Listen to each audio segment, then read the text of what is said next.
Merci les amis. Alléluia. Pour qui était la parole quand j'ai vu cette vision que Dieu est en train de vous enlacer comme un père? Qui a reçu qui a vécu cela ce matin? 2, 3. Voilà, ça c'est bon. Hein? Dieu est un père. Amen. Un père magnifique. Alléluia. Dis à ton voisin, le Père veut prendre ta main et t'amener encore plus loin avec lui. Dis à ta voisine, s'il te plaît, ou à ta voisine. Dis-lui à ta voisine, ou à ton voisin, le Père veut prendre ta main, dis-lui, et veut t'amener plus loin avec lui.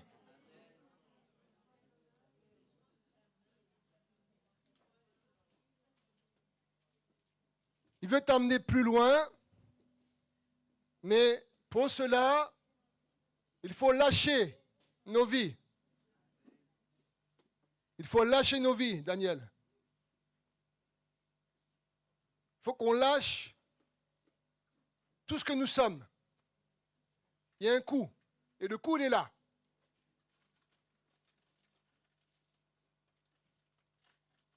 On va couper ce matin, on va dire, allez, on coupe tout ce qui pourrait nous empêcher d'aller plus loin avec le Père. Vous voyez, c'est pas n'importe où, c'est le nombril, c'est les liens. On coupe au nom de Jésus. Alléluia. Tout ce qui pourrait nous empêcher d'aller plus loin. Que ce soit la chair, que ce soit nos raisonnements, nos fonctionnements, notre histoire, notre passé. On avance. La semaine dernière, on a dit que toute chose était devenue nouvelle. Tu n'étais pas là. Tu n'étais pas là? Bon, bah alors.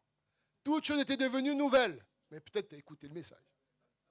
Vous savez, je sais qui était là et qui n'est pas là. Hein. Je veille. Hein. Roland, tu peux sourire quand tu me regardes. Toutes choses sont devenues nouvelles. Ça veut dire que ça continue. Ça n'arrête pas.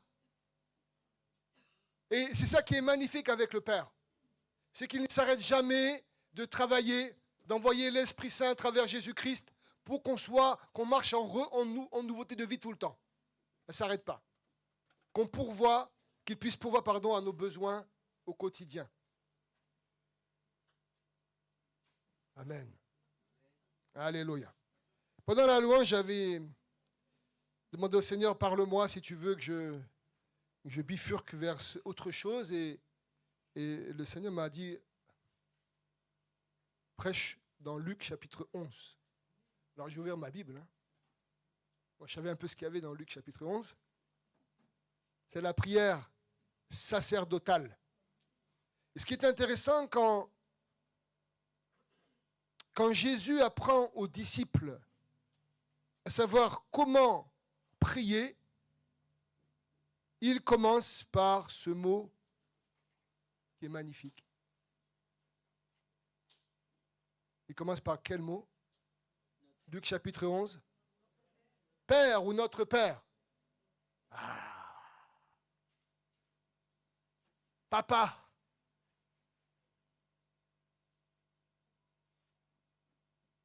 Cette société a besoin du Père. Le Père rassure. Alors, on ne parle pas des pères terrestres, hein, parce que oui, ils sont censés travailler, mais ils ont des... Voilà, on parle de notre Père céleste. Le Père rassure, le Père protège, le Père sécurise, le Père encourage, le Père corrige, le Père rectifie, le Père accompagne. On a besoin d'un Père. J'ai fait un jeu. J'ai dit, je vais prendre un programme TV d'un soir et je vais regarder les séries et les films. De quoi parle-t-il? La plupart, presque dans toutes les séries et les films, on trouve des meurtres. On est imbibé de l'esprit de mort. Cette société est imbibée. Vous pouvez faire un test. Hein. C'est impressionnant. C'est impressionnant.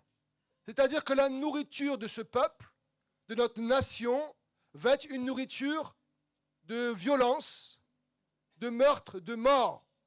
C'est l'inverse du Père qui amène la vie. Notre Père à nous, ce n'est pas le diable. Le diable, il est là pour voler, tuer, égorger. Mais notre Père, il est là pour emmener la vie. Notre Père a envoyé son Fils pour que ses brebis aient la vie en abondance. Soyez bénis, j'ai oublié les enfants. Excuse-moi Dominique. On bénit les enfants dans l'autre salle. Notre Père est magnifique.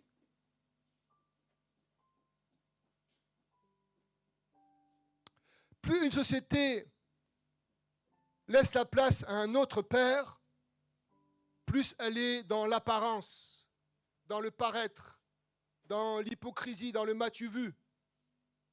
Et on voit notre société, en quelques années, avec l'argent, on peut tout acheter, on a presque tout acheté.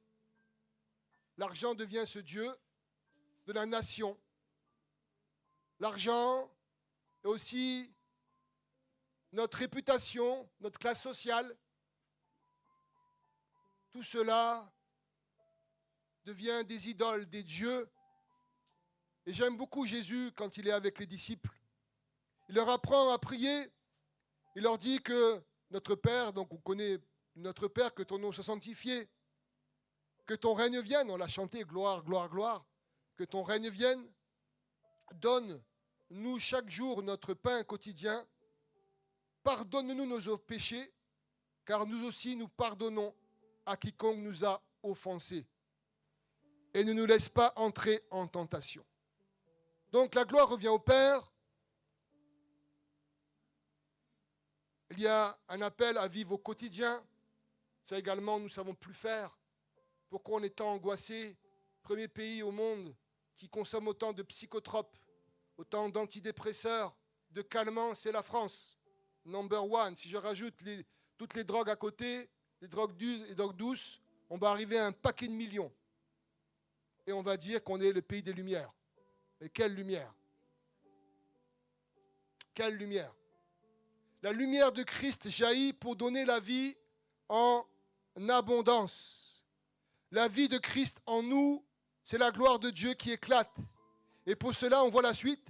Il y a le pardon des péchés et il y a également la possibilité de recevoir l'amour pour nous-mêmes et de recevoir l'amour pour notre ennemi. Quand je m'arrête sur ma vie,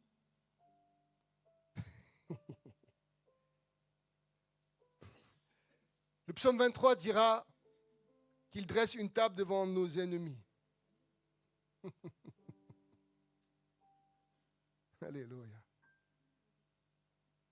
Dieu nous met des ennemis pour nous apprendre à aimer. Il ne nous met pas nos ennemis pour nous arrêter. L'adversaire veut nous arrêter à travers nos ennemis. Mais Dieu nous met des ennemis pour nous apprendre à pardonner, à recevoir la guérison et à aimer. Je n'entends plus rien. Mais oui. Il n'y a que Jésus qui parle comme cela. Aimez vos ennemis. Aimez vos ennemis. Bénissez ceux qui vous persécutent. Bénis et libérez. Quand l'onction est sur nous, c'est pour briser les jougs. Rien ne peut nous arrêter sur cette terre. Ni un homme, ni une femme, ni une puissance démoniaque, rien. Parce que nous sommes dans la main de Dieu, la main du Père. Et si Dieu veut révéler des choses, il le fait en son temps. Donc, j'aime beaucoup ce passage, mais j'aime surtout la suite. C'est là où Dieu m'a parlé tout à l'heure. Donc, Jésus va réciter le Notre Père, annoncer le Notre Père, de comment prier aux apôtres, et il va leur dire par la suite. Et ça c'est un de mes passages, le Seigneur peut-être le savait, mais j'aime beaucoup ce passage. Lequel d'entre vous, verset 5, Luc chapitre 11, verset 5. Il leur dit encore, lequel d'entre vous aura un ami qui se rendra chez lui au milieu de la nuit pour lui dire, ainsi, prête-moi 3 pains. Donc imaginez-vous, vous êtes en plein sommeil, vous dormez, votre famille dort, vous, en plein milieu de la nuit, et quelqu'un vient frapper à la porte. Et c'est un voisin, donc imaginez-vous le contexte de l'époque. Les gens se connaissaient, le quartier, il y avait les réputations, les renommées, on savait qui était qui, le fils de qui, etc. Et là, dans la nuit, le voisin demande 3 pains. Bon, alors verset 6. Car un de mes amis est arrivé de voyage chez moi, et je n'ai rien à lui offrir. Donc, rappelez-vous la notion d'hospitalité de l'époque. C'est important d'accueillir et d'honorer la personne qui avait probablement marché ou effectué un long voyage. Si de l'intérieur, l'autre lui répond, « Ne me cause pas d'ennui, la porte est déjà fermée. Mes enfants et moi, nous sommes au lit. Je ne puis me lever pour te donner des pains. » Verset 8. Je vous le dis, même s'il ne se lève pas pour les lui donner, parce qu'il est son ami, il se lèvera, écoutez bien, à cause de son importunité et lui donnera tout ce dont il a besoin. Regardez bien la suite, verset 9.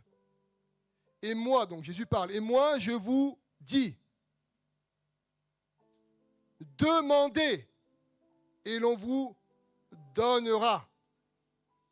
Cherchez et vous trouverez. Frappez et l'on vous ouvrira. Vous avez noté qu'on est dans l'impératif. Donc là, c'est presque un ordre, c'est une obligation, un devoir. Le chrétien est appelé à demander, il est appelé à chercher et il est appelé à frapper. Demander, parler, chercher avec les yeux et le cœur et en frapper ensuite concrètement pour pouvoir rentrer dans ce que Dieu veut. Car quiconque demande, reçoit. Dis à ton voisin, car quiconque demande, reçoit.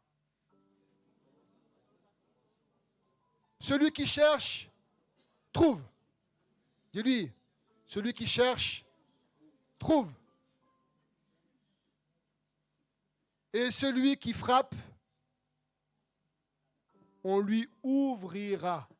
On lui ouvrira. Dis à ton voisin, et celui qui frappe, à celui qui frappe, on lui ouvrira. Vous n'êtes plus là.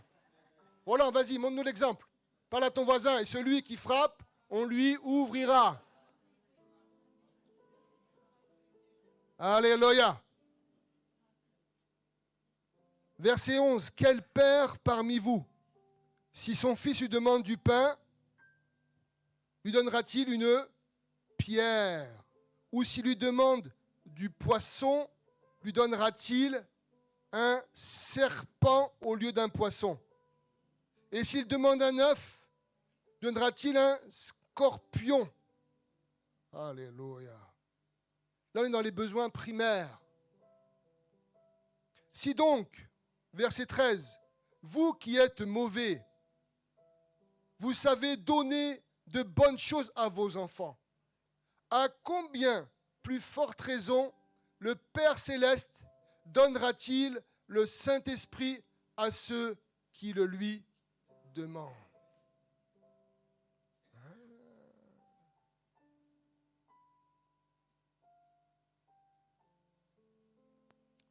Quand je lis ce passage, j'ai toujours plusieurs pensées en tête.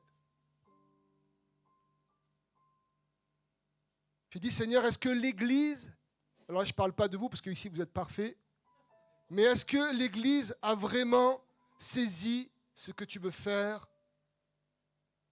en elle?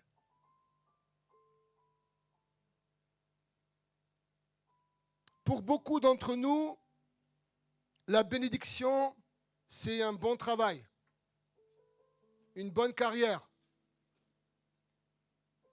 avoir un bon compte bancaire. Ça, c'est bien, hein, c'est pas négatif. D'avoir des beaux vêtements.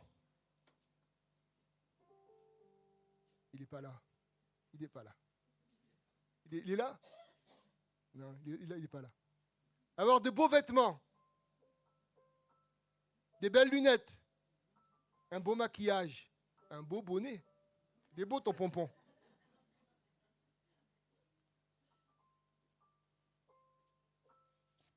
Mais le Seigneur nous a promis une seule chose. Il vaut mieux pour vous que je parte. Je vous enverrai le Saint-Esprit.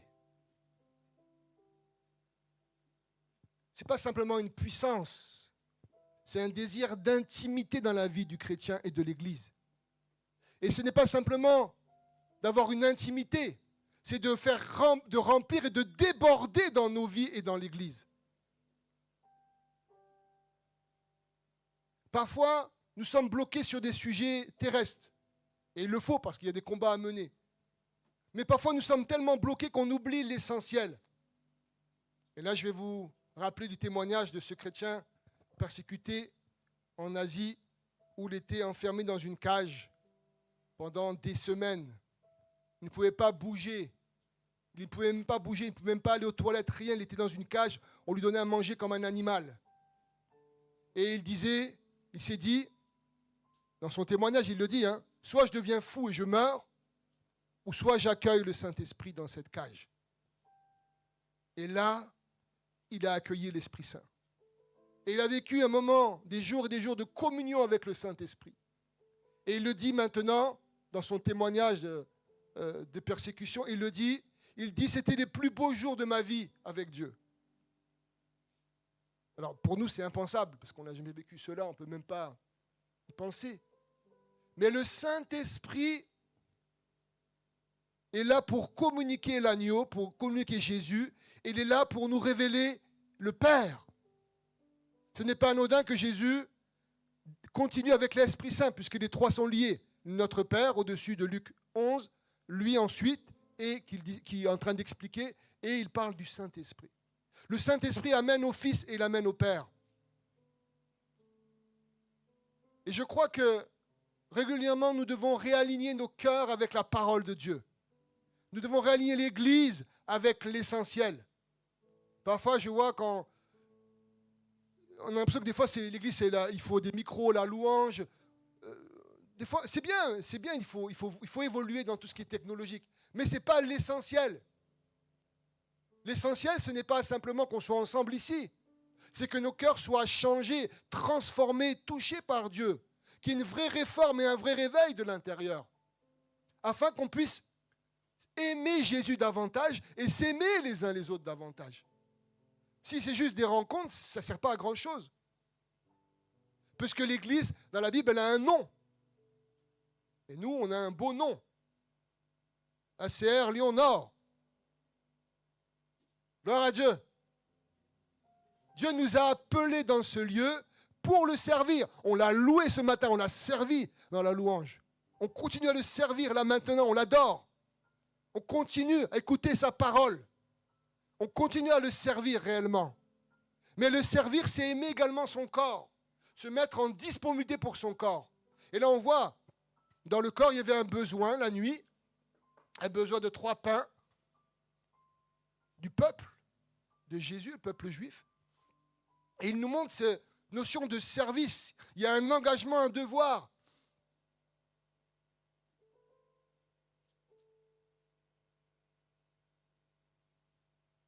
Il y a une notion d'engagement et de devoir envers lui. Lui, il a respecté son engagement il y a plus de 2000 ans. Il a respecté son devoir et son appel. Il est monté sur la croix pour que vous et moi, nous puissions être ce matin ici. Et ce n'est pas un devoir qui est fait avec lourdeur. C'est une joie que pouvoir aimer notre frère et notre sœur. C'est un devoir et une joie d'aimer nos ennemis. Tu n'es pas mon ennemi, hein. D'aimer nos ennemis. C'est magnifique. Vous imaginez quand vous êtes fort, quand vous aimez vos ennemis, et vous ne leur voulez pas du mal. Vous voulez simplement les bénir. Simplement prendre soin d'eux. C'est magnifique. Et les ennemis sont partout. Enfin, pas partout, mais on peut en trouver partout. pas devenir fou, hein. Pas Arano non plus. Mais on trouve des ennemis, ils sont là. Il y a des ennemis directs, indirects. Il y en a qui vont faire semblant. L'apôtre Paul parlera de faux frères. Il dira parfois des faux apôtres, des faux prophètes. Il n'y a rien de nouveau sous le soleil. Ça fait partie de la vie sur terre. Il y a l'hypocrisie qui est là. Ça fait partie de la vie. Mais ce n'est pas notre problème. Nous, notre problème, c'est l'intimité avec Dieu. Notre problème, c'est le cœur à cœur avec Dieu. Qui nous sommes en Dieu. Ce que Dieu veut que nous puissions effectuer dans son royaume. Et le Seigneur dit, demandez, et on vous ouvrira. Frappez, demandez, on vous donnera. Frappez, et on vous ouvrira. Cherchez, et vous trouverez. Et le Seigneur veut se laisser chercher ce matin par son peuple.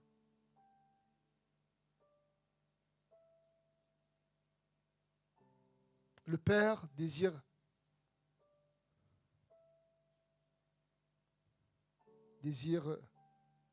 nous baptiser à nouveau dans l'Esprit Saint. Quand on parle de baptême, on parle d'immersion. On parle d'effusion.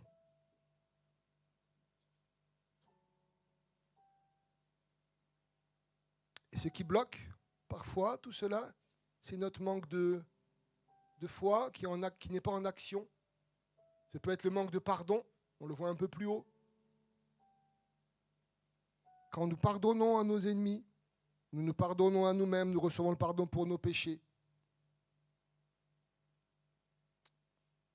Quand nous laissons Dieu nous toucher dans tous nos entendements, nous sommes prêts à te servir, fais ce que tu veux, viens changer en moi ce que tu veux. Dieu prend plaisir et peut réellement nous donner l'Esprit Saint et nous conduire par l'Esprit. Les deux sont liés. Marchez par l'Esprit et vous n'accomplirez pas les désirs de la chair, dira l'apôtre Paul aux Galates. Et on sait que la chair a des désirs contraires aux choses de l'Esprit Saint. Et Dieu nous a envoyé le Saint-Esprit, le Saint Consolateur, celui qui nous conduira dans toute la vérité, celui qui nous montrera les paroles en temps voulu. Et nous avons les textes bibliques, premièrement. Là, Dieu vient nous parler. C'est là où Dieu vient nous parler, principalement, avec sa parole. Si vous cherchez Dieu, vous devez le chercher dans la parole. C'est pour cela qu'on réalise un jeûne et prière en ce moment, avec l'Épître aux Hébreux.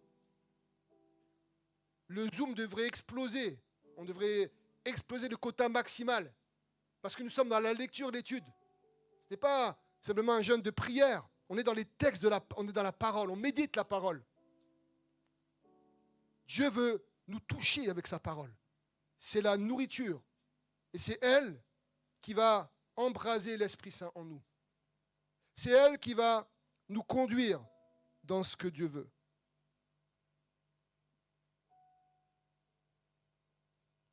J'aime cette parole. Le Père Céleste donnera-t-il, il est dans le questionnement, l'Esprit Saint à ceux qui le lui demandent. Quand l'Esprit Saint prend la place, guérison intérieure et physique, restauration, espérance, il y a la vie, il y a les révélations qui viennent, il y a les directions qui viennent, il y a l'assurance qui vient, la protection, il y a la sécurité du Père. Et je pourrais continuer la liste.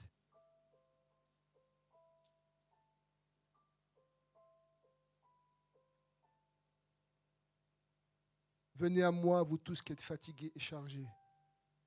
Ce matin, j'ai vu pendant la louange, beaucoup étaient chargés. Beaucoup étaient chargés.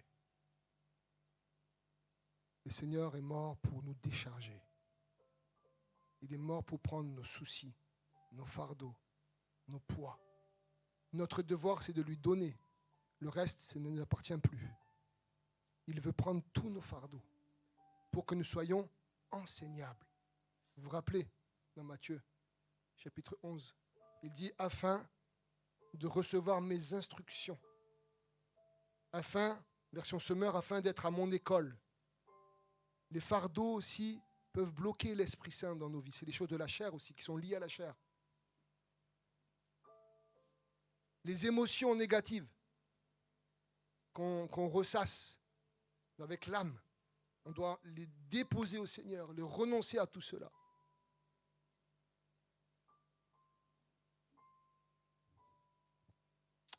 Celui qui est en toi est plus fort que celui qui est dans ce monde, que le prince de ce monde.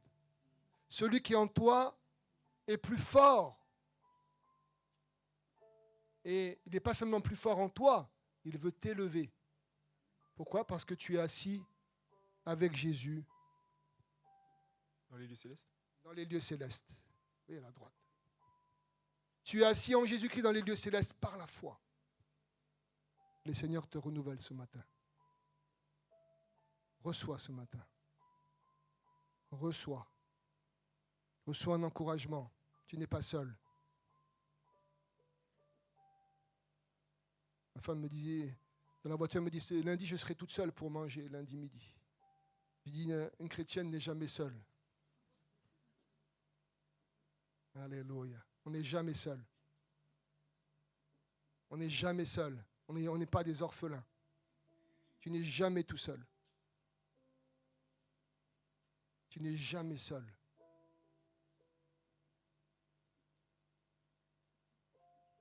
Il y a toute la nuée des témoins, nous dit Hébreu. On verra ça bientôt. Hein.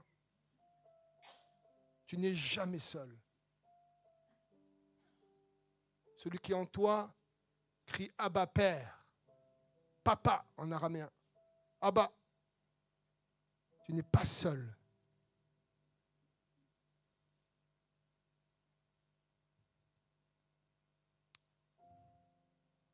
Je vous rappelle une chose que j'ai déjà répétée plusieurs fois. Soyez dans l'assurance que Dieu règne dans vos vies. Ne laissez aucun doute à cela, quelles que soient vos épreuves. Le Père règne dans ta vie. Même quand les choses vont mal, le Père règne dans ta vie. Même quand les choses vont très mal, le Père règne dans ta vie. Il a déjà préparé la porte de sortie. Et nous, quand les choses ne vont mal, qu'est-ce qu'on dit ? Oh, j'ai encore péché. Qu'est-ce que j'ai fait mal ? Qu'est-ce qui s'est passé ? Qui a fait ci ? Qui a fait quoi sur moi ? Comme vous voyez en Égypte, quand le peuple est 400 ans en esclavage, vous ne trouvez nulle part des fautes du peuple. Souvent, dans l'Ancien Testament, quand le peuple est en captivité ou perd les combats, c'est que le peuple a péché, ou les leaders ont péché. Mais là, vous ne trouvez pas de faute d'Israël. Pendant 400 ans, ils se sont retrouvés en esclavage. Ils n'ont rien fait de mal. Mais Dieu avait déjà tout préparé. Le Père avait déjà tout préparé. Un enfant va être sauvé des eaux et va grandir dans le palais royal. Cet enfant, vous le connaissez, sorti des eaux pour faire traverser à son peuple les eaux de la mer et l'amener dans le pays de Canaan. Et quand vous étudiez toute l'histoire, c'est impressionnant. Comment le Seigneur a réalisé cette délivrance et comment Moïse a mis longtemps à comprendre et comment le peuple a mis longtemps à rentrer dans le pays de Canaan. Et parfois, j'ai l'impression que nous, l'Église, nous sommes un peu comme cela. On met du temps à comprendre. On met du temps à saisir ce que Dieu veut faire. Je ne sais pas, pour vous, moi, des fois, je dis je suis un peu long à comprendre. Mais pas vous, peut-être vous êtes plus avancé. Gloire à Dieu, merci Seigneur. Mais parfois, on est un peu long à comprendre. Même quand les espions vont aller voir la terre promise, il y a une dizaine qui ont du mal, ils n'ont pas vu réellement ce que Dieu voulait leur montrer par la foi. Et là, on revient à la foi. C'est par la foi que le peuple de Dieu est victorieux. C'est par la foi le peuple de Dieu est victorieux.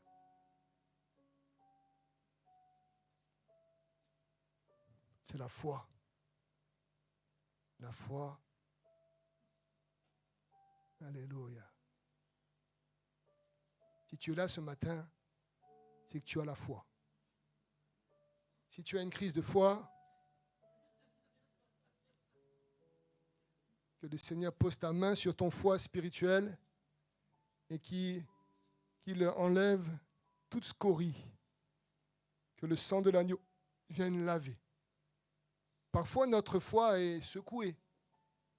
Parfois, elle doute. Nous sommes des humains. C'est normal. C'est partie du cheminement sur la terre. Mais, au bout d'un moment, on dit stop au doute. Moi, je marche par la foi. Le juste vivra par la foi. Je suis un homme de foi, une femme de foi. Et c'est pareil pour les émotions négatives. Parfois, on a des émotions négatives de l'âme. Ok, on les accueille, on est des humains, mais après on dit, oh, stop. Maintenant, c'est bon. Je suis le temple du Saint-Esprit. Donc maintenant, je refuse. Et je décide de bénir l'Éternel avec mon âme, avec mes émotions, comme David, dans le psaume 103. Oui, il y a des combats à mener. On a une humanité, il y a des choses qu'on vit, il y a des peurs on a régulièrement. On a des peurs, c'est normal, mais on ne marche pas dans la peur. On ne garde pas nos peurs. On les dépose au Seigneur. Amen? Amen. La peur est normale aussi, mais on ne peut pas garder les peurs. Pareil pour le pardon. On peut être blessé et avoir du mal à pardonner, mais on ne garde pas le non-pardon. Pareil pour la colère. On ne se couche pas sur notre colère. On a le droit d'être en colère, mais on ne la garde pas. Le Saint-Esprit veut nous apprendre toutes ces choses. Il y a toujours quelque chose à apprendre avec Dieu. Parce que son royaume est tellement grand et large. Et le Saint-Esprit est là pour nous révéler et nous montrer l'essentiel. L'essentiel, c'est que lui règne dans nos cœurs et dans nos vies. Que lui nous remplisse tout à nouveau de son onction.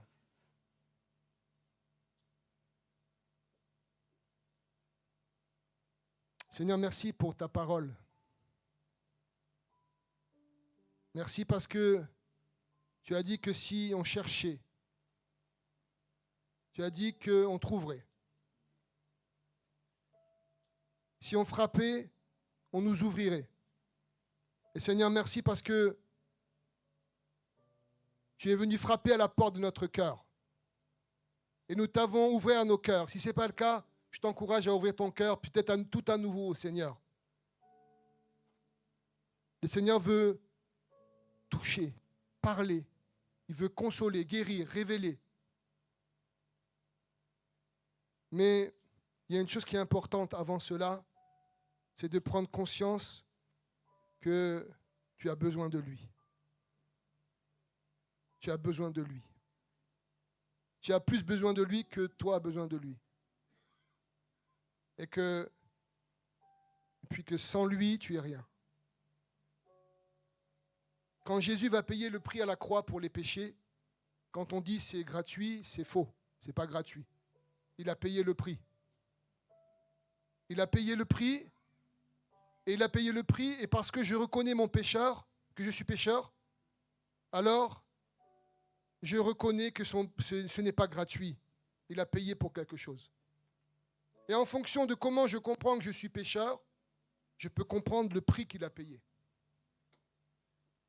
En fonction de comment je réalise que je suis pécheur, je peux voir le prix qu'il a payé. Ce n'est pas gratuit.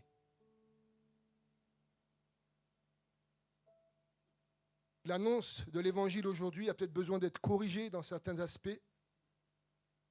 Quand on dit le don gratuit, oui, le don gratuit.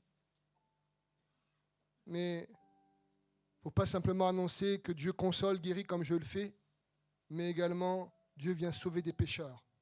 Et le premier pécheur, c'est moi. Tu dois prendre conscience que tu es pécheur. D'une manière, ce que Dieu veut te dire, Et là, ensuite, le sang de Jésus vient couler et te laver de tes péchés. Il y a un prix à payer. C'est pour ça qu'il a dit, là où il a beaucoup donné, il demandera beaucoup. Là où le péché a abondé, la grâce a surabondé. Et ce matin, on veut lui dire merci. Merci Seigneur pour ta présence.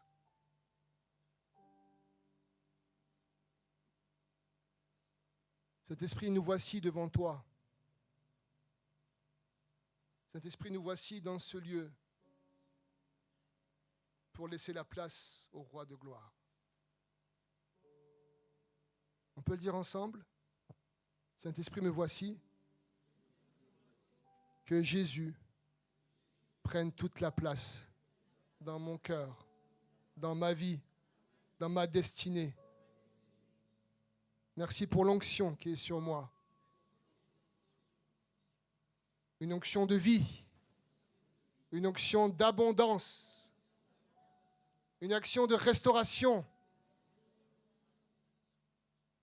une onction de paix et de joie.